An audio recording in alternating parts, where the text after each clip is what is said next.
আপনি কি পাবদা খাবেন, ফিশ ফ্রাই, বরিশালী মুরগি বা ধরুন পাঁঠার মাংস? আরে সব পাবেন। তার জন্য তো পুরোটা দেখতে হবে, দাম নিয়ে ভাববেন না, ওরা ডেসক্রিপশন বক্সে থাকবে, সারপ্রাইজ একেবারে। পয়লা বৈশাখে ভালো জায়গার খোঁজ পেতে হবে তো পুরোটা দেখুন আর সাবস্ক্রাইব করে দিন চ্যানেলটা। বাইপাসে রাস্তা ধরে ছুটে চলেছি আজকের গন্তব্য কালীঘাটের একটি রেস্টুরেন্ট, নাম কলকাতা আনকাট।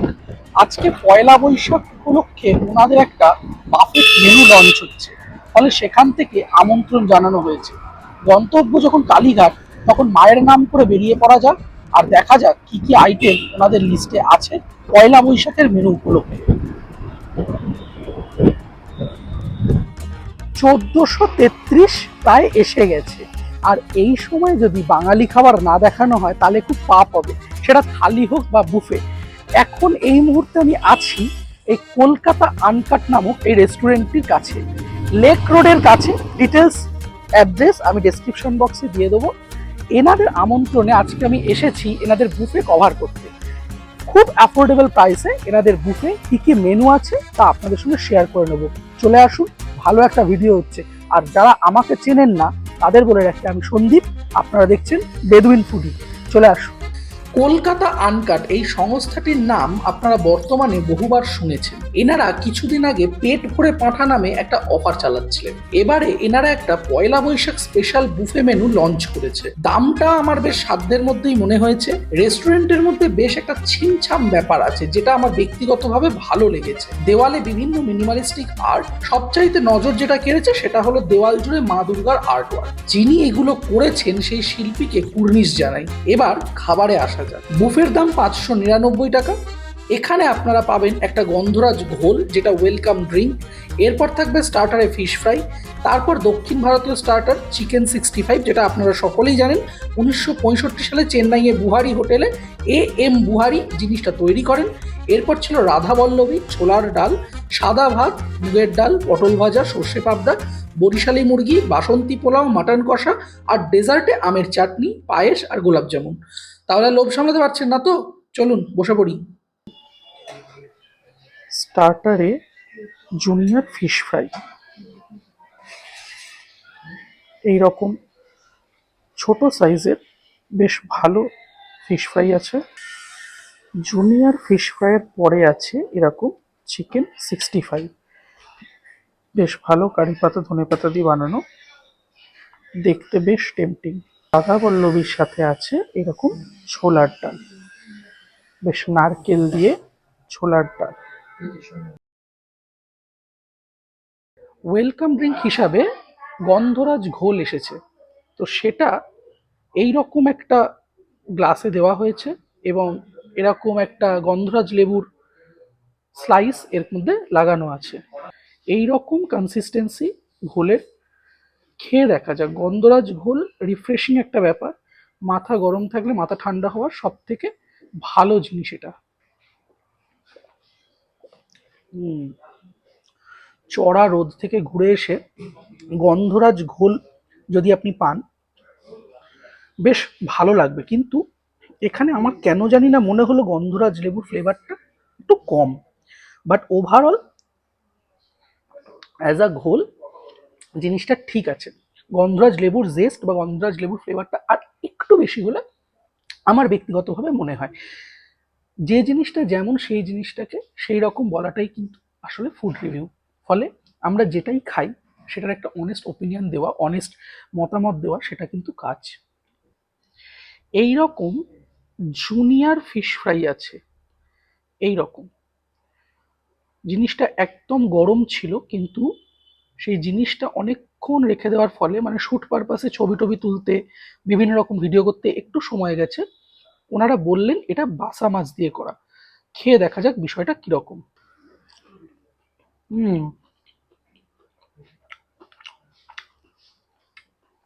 প্যাঙ্কো ক্রাম কোটিং, তার ভেতরে বেশ ভালো মাছ, তবে আমার মনে হচ্ছে না এটা বাসা মাছটা। ভোলা ভেটকি হলেও হতে পারে। ওপর থেকে একটা খুব সুন্দর মশলা ছড়ানো আছে, যেটা এই ফিশ ফ্রাইয়ের টেস্টটাকে না বাড়িয়ে দিয়েছে বেশ। এই জুনিয়র ফিশ ফ্রাইটা মোটামুটি গোটা 2-3 আরামসে খেয়ে নেওয়া যায়। টেস্টের দিক থেকে এটাকে আমি অনেক বেশি এগিয়ে রাখবো, এবং এটা বেশ ইমপ্রেসিভ খেতে। হুম। ঠান্ডা হওয়ার পরেও এর ক্রাঞ্চিনেস যায়নি, ফলে ফিশ ফ্রাইটা চ্যাম্পিয়ন একেবারে। যদি ঠান্ডাতে এই টেস্টটা, গরমে তাহলে আরো ভালো লাগবে আশা করছি। পরের স্টার্টার আইটেমটা চিকেন 65। এইরকম গাল্প সাইজ পিস, বেশ সসে একটা টস করা আছে, উপর থেকে ধনে পাতা, কারি পাতা সমস্ত কিছু দিয়ে প্রিপেয়ার করা হয়েছে জিনিসটা। হুম। এই প্রিপারেশনটা না উইথ বোন প্রিপারেশন, ফলে সলিড পিস উইথ বোন পিস মেশানো আছে। ওভারঅল টেস্টটা ভালো, আমার খারাপ লাগেনি, ভালো লেগেছে। তবে ফিশ ফ্রাইটা এক্সপেকটেশন লেভেলটাকে অনেকখানি বাড়িয়ে দিয়েছে, এটা একদম গ্যারান্টি দিয়ে বলতে পারি। রাধা বল্লভীর সাথে ছোলার ডাল বাঙালির একদম ইটারনাল কম্বিনেশন। এই রকম ডালের পুর আছে দেখুন, জাস্ট এই এতখানি ডালের পুর, তার সঙ্গে আছে এরকম ছোলার ডাল নারকোল দিয়ে। খেয়ে বলা যাক আসলে বিষয়টা কিরকম। হুম। ছোলার ডালটার মধ্যে না মিষ্টির পরিমাণটা বেশ ব্যালেন্সড, মানে অতিরিক্ত মিষ্টি নয় যেটা আপনার মুখ মেরে দেবে, আবার শুকনো লঙ্কা ফোড়ন দেওয়ার দরুন এর মধ্যে একটা খুব সুন্দর ঝাল এফেক্ট মুখের মধ্যে ফিল করা যাচ্ছে। মৌরি, জিরে সমস্ত কিছু একদম ঠিকঠাক পরিমাণে আছে। আর এই ছোলার ডালটা না একেবারে পারফেক্ট কম্বিনেশন এই রাধাবল্লভীর সাথে। গরম গরম খেলে এটা জাস্ট মাঠের বাইরে ছয়।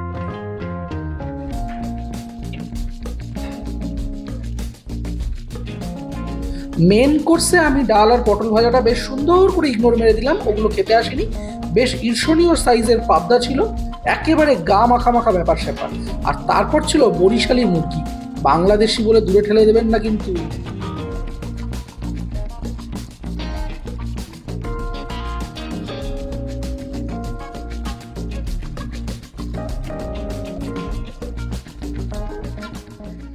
পাবদা মাছ আছে এই রকম বেশ বড় সাইজের পাবদা, একেবারে গা মাখা মাখা ঝাল টাইপের একটা ব্যাপার। গরম পাবদা মাছ তার সঙ্গে সাদা ভাত, এই কম্বিনেশন বাঙালিকে আর বলে দিতে হয় না। পয়লা বৈশাখে এই পাবদা মাছ দিয়ে ভাত আলাদাই একটা এনার্জি দেবে শরীরে, এটুকু বলতে পারি। হুম। মাছ একদম ফ্রেশ, ফলে সর্ষে বাটার ঝালটা ভাতের সাথে মিশে যে অ্যামালগামটা সৃষ্টি হয়েছে না, সেটা কিন্তু একদম দুর্ধর্ষ, একেবারে চ্যাম্পিয়ন। বাড়িতে পাবদা মাছটা একেবারে মাখো মাখো করে করলে যে জিনিসটা হয় একদম সেম, ঘরের স্বাদ একদম রেস্টুরেন্টে বসে পাওয়া। পছন্দের মানুষটাকে নিয়ে একটু বাঙালি খাবার যদি খাওয়াতে হয় 1433 কিন্তু খুশি হয়ে যাবে। বরিশালি মুরগি আছে এই রকম লেগ পিস, বেশ সুন্দর সুঠাম মুরগি, যার জন্য খেতেও কিন্তু বেশ ভালো লাগবে, বোঝাই যাচ্ছে।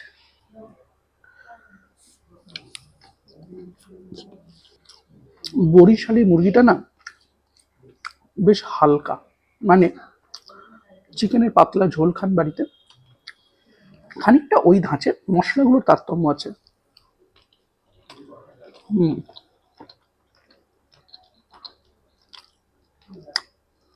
সত্যি কথা বলতে এরপর বাসন্তী পোলাও আর মাটন কষা আছে, ওটার জন্য আমি একদম পুরো উদগ্রীব। বাকি ভাত আর মুরগির মাংস অন্যদিনও খাওয়া যায়।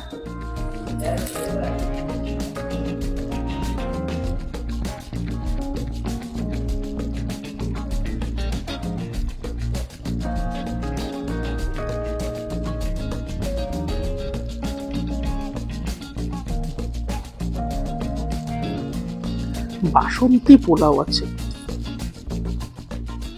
হুম। তার সাথে আছে মাটন কষা। বাঙালিকে মনে হয় বলতে হবে না যেটা উত্তম সুচিত্রা জুটি। পোলাওয়ের সাথে মাটন কষা, বিশেষ করে বাসমতি চালের বাসন্তী পোলাও, এটা কাজু কিশমিশের সাথে যখন মুখে পড়ে না, যে গরম মশলার একটা ফ্লেভার থাকে আর মাটন কষার যে একটা ঝাঁঝালো হিট কাজ করে, সেটা কিন্তু লেভেলটাকে বাড়িয়ে দেয় অনেকটা। দাম নিয়ে দুটো তথ্য বলি।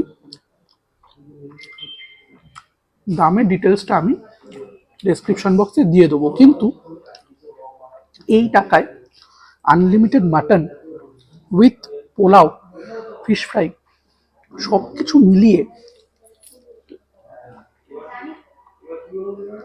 আমার মনে হয় বেশ অ্যাফোর্ডেবল। মানে এক একজনের জন্য 600-র আন্ডারে এই বাজেটটা, এই বুফেটা অনেক বেশি এফেক্টিভ। ডেজার্টে আছে এরকম পায়েস, তার সঙ্গে আছে হচ্ছে চাটনি, পাঁপড়, আর তার সঙ্গে আছে গোলাপজাম। ডেজার্ট মানেই মিষ্টি, এটা নিয়ে আলাদা করে তো কিছু বলার নেই, শুধু টেস্ট কেমন সেটা পায়েসটা আর চাটনিটার এটাই বলার, বাকিগুলো কিন্তু সবাই সবটা জানেন যেগুলো কেউ ঘরে বানায় না। হুম, পায়েসটা কিন্তু জবরদস্ত। মানে আমি নিজে ব্যক্তিগতভাবে পায়েস খেতে খুব ভালোবাসি, কাজু কিশমিশ নেই যদিও, কিন্তু পায়েসটা কিন্তু খেতে বেশ ভালো। পাঁপড় চাটনি নিয়ে আলাদা কিছু বলার নেই। হুম, আর গোলাপজামটা খেয়ে বলে দিচ্ছে, গোলাপজাম কেউ বানায় না বাড়িতে, এখানেও বানায় না। হুম, যেখান থেকে আনুক ভালো।